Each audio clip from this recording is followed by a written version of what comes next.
ها؟ دوسة 3 دوسة. كده فصلنا الألغام. ذهب ومال وعصارات من أغلى الأنواع. بص شد حيلك أنت بس عشان أسلمك وأنا شديد وواقف على رجلي. ها؟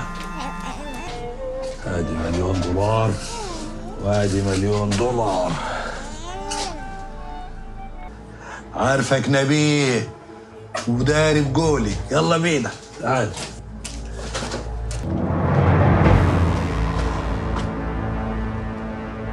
اهم حاجه يا ولدي قبل ما تمشي شغل الالغام.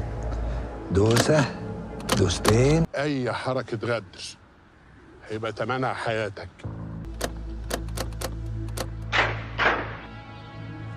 كده الالغام اتفصلت.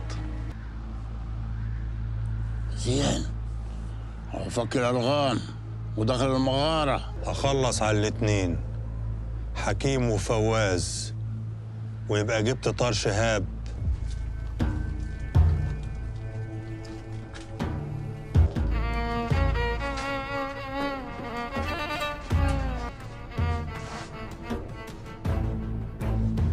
المومياوات والزئبق اللي فيها مبروكين عليك.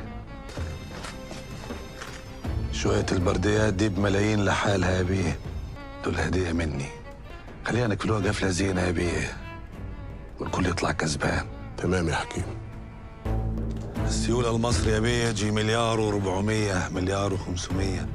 كلم الرجالة وحملوا كل حاجة على برا على عربيات الباشا. أمر معاليك.